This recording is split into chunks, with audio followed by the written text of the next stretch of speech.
രാഹുൽ ഗാന്ധി ഓടി സർവത്ര അലമ്പ്. രാഹുൽ ഗാന്ധി ഇടയ്ക്കിടെ ഇന്ത്യ വിട്ടു പോകാറുണ്ട്. അത് അദ്ദേഹത്തിൻ്റെ ശീലമാണ്.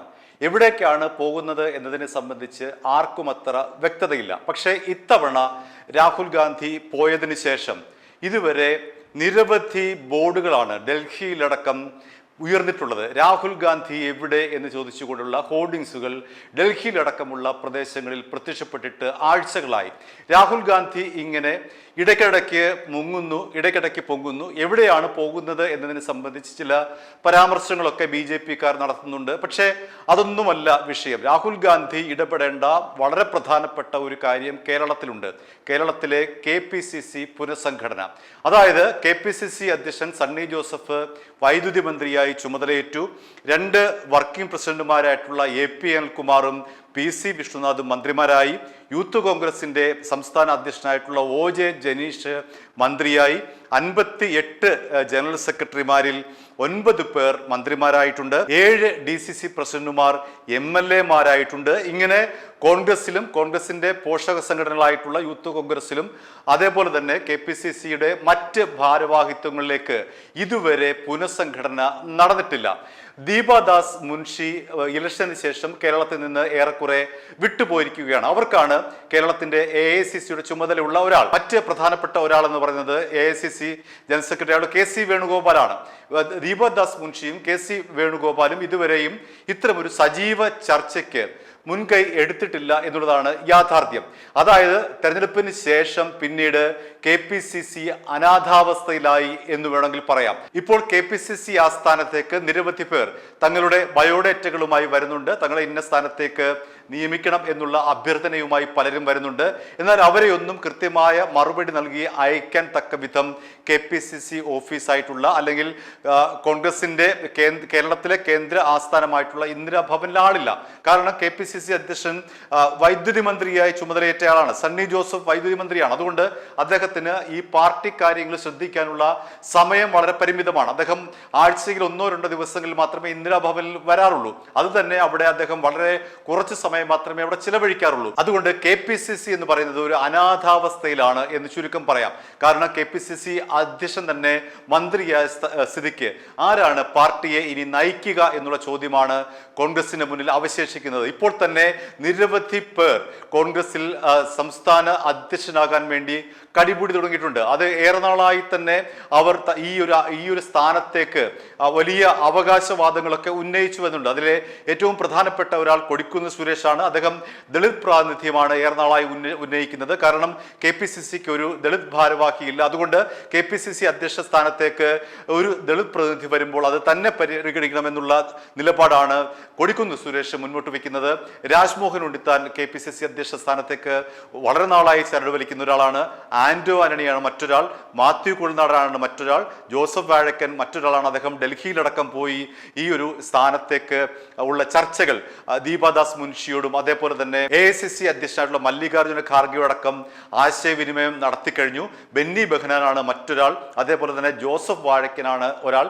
ജോസഫ് വാഴക്കന്റെ പ്രധാനപ്പെട്ട ഒരു നിലപാട് എന്ന് പറയുന്നത് ഒരാൾക്ക് ഒരു സ്ഥാനം, അതായത് MLA ആയ ഒരാൾ വേറൊരു ഭാരവാഹിത്വം വഹിക്കാൻ പാടില്ല. DCC അധ്യക്ഷനായിട്ടുള്ള ഒരാൾ MLA ആയെങ്കിൽ അയാൾ MLA സ്ഥാനം മാത്രം വഹിക്കുക, DCC അധ്യക്ഷ സ്ഥാനത്തേക്ക് പുതിയൊരാൾ വരിക. ഇതാണ് ജോസഫ് വാഴക്കന്റെ നിലപാട്. അങ്ങനെ ഓരോരുത്തർക്കും ഓരോ നിലപാടുകളാണ് ഇപ്പോൾ ഉള്ളത്. പക്ഷേ ഇവരിലൊക്കെ തന്നെ ആര് ആകും KPCC അധ്യക്ഷ പദവിയിലേക്ക്, അതേപോലെ തന്നെ വർക്കിംഗ് പ്രസിഡന്റ് സ്ഥാനത്തേക്ക് ആരെല്ലാം ആകും? 58 ജനറൽ സെക്രട്ടറിമാരിൽ 9 പേർ മന്ത്രിമാരായി. ആ സ്ഥാനത്തേക്ക് ആരെല്ലാം വരും? 7 DCC പ്രസിഡന്റുമാർ MLA ആയി. അവിടേക്ക് ആരെല്ലാം വരും? തുടങ്ങിയിട്ടുള്ള നിരവധി ചോദ്യങ്ങളാണ് ഇപ്പോൾ പാർട്ടിക്ക് മുന്നിലുള്ളത്. പാർട്ടിയെയും സർക്കാരിനെയും തമ്മിൽ യോജിപ്പിക്കാനുള്ള യാതൊരു സംവിധാനവും ഇപ്പോൾ നിലവിലില്ല. നേരത്തെ പറഞ്ഞു കേട്ടത് പാർട്ടിയെയും ഗവൺമെന്റിനെയും ഏകോപിപ്പിക്കാനായി പുതിയൊരു സമിതി ഉണ്ടാകുമെന്നാണ്. മുതിർന്ന നേതാക്കൾ അടങ്ങുന്ന ഒരു സമിതി ഉണ്ടാകുമെന്നാണ് നേരത്തെ ഉണ്ടായിരുന്ന അഭ്യൂഹം. ഇപ്പോൾ ആ അഭ്യൂഹം ഏറെക്കുറെ നിലച്ചിരിക്കുകയാണ്. അത്തരമൊരു സമിതിയെ കുറിച്ച് ഇപ്പോൾ അങ്ങനെ ആരും ചർച്ച ചെയ്ത് കേൾക്കാറില്ല. ഇടക്കാലത്ത് പൊന്തി വന്ന ഒരു ചർച്ചയായിരുന്നു സർക്കാരിനെയും KPCC-യും അല്ലെങ്കിൽ പാർട്ടിയെയും തമ്മിൽ ബന്ധിപ്പിക്കുന്ന ഒരു പുതിയ സമിതി രൂപപ്പെടുമെന്നുള്ളത്. പക്ഷേ ഇപ്പോൾ അങ്ങനെ കേൾക്കുന്നില്ല. ഇനി മറ്റൊരു പ്രധാനപ്പെട്ട പ്രശ്നം എന്ന് പറയുന്നത് ബോർഡ് കോർപ്പറേഷന്റെ ഭരണസമിതി വിഭജനം നടന്നിട്ടില്ല. നിരവധി ബോർഡുകളുണ്ട്, അതേപോലെ തന്നെ കോർപ്പറേഷനുകളുണ്ട്. ഇവിടെയൊക്കെ തലപ്പത്തേക്ക് ആൾക്കാരെ നിയമിച്ചതിന് ശേഷം മതി KPCC പുനഃസംഘടന എന്നുള്ള ഒരു വാദം നിലനിൽക്കുന്നുണ്ട്. എന്തു തന്നെയായാലും അന്തിമമായിട്ടുള്ള ഒരു തീരുമാനം എടുക്കുന്നത് നമുക്കറിയാമല്ലോ രാഹുൽ ഗാന്ധിയാണ്. അദ്ദേഹമാകട്ടെ ഇവിടില്ല, എവിടെയാണ് എന്നതിനെ കുറിച്ച് വ്യക്തമായ ഒരു സൂചന ആർക്കുമില്ല. അങ്ങനെയാണ് അദ്ദേഹത്തിന്റെ മുങ്ങൽ എന്ന് പറയുന്ന ഒരു പരിപാടി. രാഹുൽ ഗാന്ധി സ്ഥിരമായിട്ട് ഇത്തരത്തിൽ ഓർക്കാപ്പുറത്ത് രാജ്യം വിട്ടു പോകാറുണ്ട്. അദ്ദേഹം എവിടെ പോകുന്നു എന്നതിനെ കുറിച്ച് വ്യക്തമായ ഒരു ധാരണ പാർട്ടിക്കോ അല്ലെങ്കിൽ പാർട്ടിയുമായി ബന്ധപ്പെട്ട ആർക്കെങ്കിലുമോ ഇല്ല.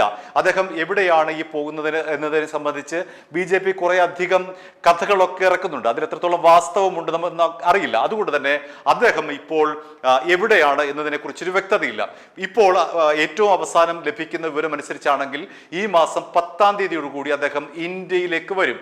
അതിനുശേഷം മാത്രമേ ഈ KPCC പുനഃസംഘടനയുമായി ബന്ധപ്പെട്ട ചർച്ചകൾ പുനരാരംഭിക്കുകയുള്ളൂ എന്നാണ് ഏറ്റവും പുതിയതായി ലഭിക്കുന്ന വിവരം. അങ്ങനെയെങ്കിൽ ആരാകും KPCC അധ്യക്ഷ സ്ഥാനത്തേക്ക് വരുന്നത് എന്നതാണ് ഏറ്റവും നിർണായകമായിട്ടുള്ള ചോദ്യം.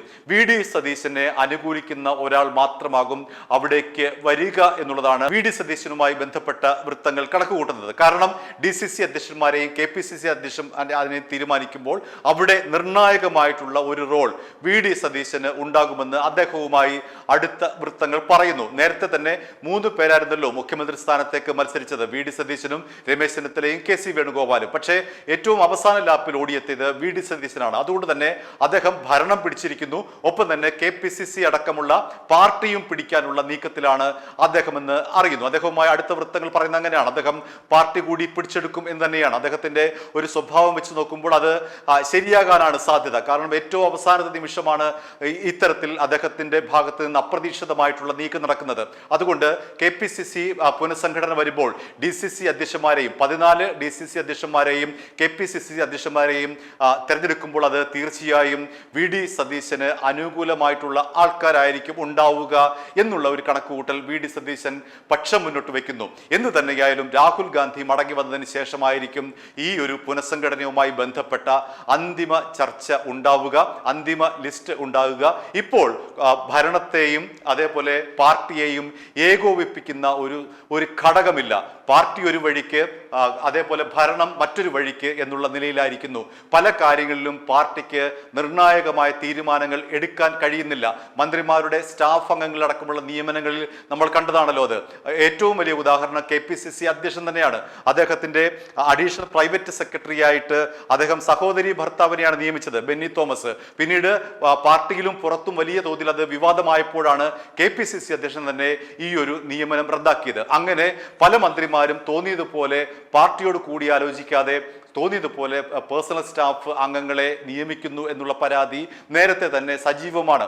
അതുകൊണ്ട് തന്നെ KPCC പുനഃസംഘടിപ്പിക്കുക, DCC പുനഃസംഘടിപ്പിക്കുക, താഴെത്തട്ടിലുള്ള പാർട്ടിയുടെ മണ്ഡലം കമ്മിറ്റികളടക്കം പുനഃസംഘടിപ്പിച്ചുകൊണ്ട് പുതിയ ഒരു സിസ്റ്റം വന്നെങ്കിൽ മാത്രമേ ഭരണവും അതേപോലെ തന്നെ പാർട്ടിയും തമ്മിൽ യോജിച്ച് പോകാൻ കഴിയുകയുള്ളൂ. ഇപ്പോൾ സർവത്ര അലമ്പായിരിക്കുകയാണ്. കാരണം പാർട്ടി എന്താണ് തീരുമാനിക്കുന്നത് അത് നടപ്പിലാക്കാൻ ഇവിടെ മന്ത്രിമാർ ശ്രമിക്കുന്നില്ല. KPCC നിലവിൽ പൂർണ്ണമായും നിർജീവമായിട്ടുള്ള ഒരു അവസ്ഥയിലാണ് ഉള്ളത്. കാരണം അതിന് നാഥനില്ല എന്ന് വേണമെങ്കിൽ പറയാം. കാരണം നേരത്തെ സൂചിപ്പിച്ചതുപോലെ തന്നെ KPCC അധ്യക്ഷൻ ഇപ്പോൾ മന്ത്രി പദത്തിലേക്ക് എത്തിയിരിക്കുന്നു, സണ്ണി ജോസഫ്. അതേപോലെ തന്നെ DCC അധ്യക്ഷന്മാരുടെ പ്രശ്നവും അത് തന്നെയാണ്. 7 DCC ഭാരവാഹികളാണ് ഇപ്പോൾ പ്രസിഡന്റുമാരാണ് ഇപ്പോൾ MLA-മാരായിരിക്കുന്നത്. അതുകൊണ്ട് അടിയന്തരമായി തന്നെ KPCC പുനഃസംഘടന, പാർട്ടി പുനഃസംഘടന ഉണ്ടാകേണ്ടതുണ്ട്.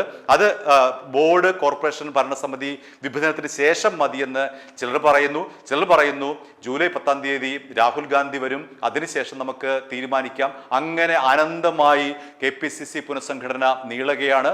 അതിനനുസരിച്ച് പാർട്ടി ഇവിടെ ഒരു അനാഥാവസ്ഥയിൽ നിൽക്കുന്നു. മറുവശത്ത് മന്ത്രിമാർ തോന്നുന്നത് പോലെ തീരുമാനമെടുത്ത് മുന്നോട്ട് പോകുന്നു. അതുകൊണ്ട് പാർട്ടിയെയും ഭരണത്തെയും ഒരുമിപ്പിക്കാനുള്ള ഒരു സംവിധാനം ഇപ്പോൾ ഇല്ല എന്നുള്ളതാണ് യാഥാർത്ഥ്യം. i2i News, an eye for truth. i2i News subscribe ചെയ്തിട്ടില്ലാത്തവർ ഇപ്പോൾ തന്നെ സബ്സ്ക്രൈബ് ചെയ്യുക. നോട്ടിഫിക്കേഷൻ ലഭിക്കുവാൻ ബെൽ ബട്ടണും അമർത്തുക.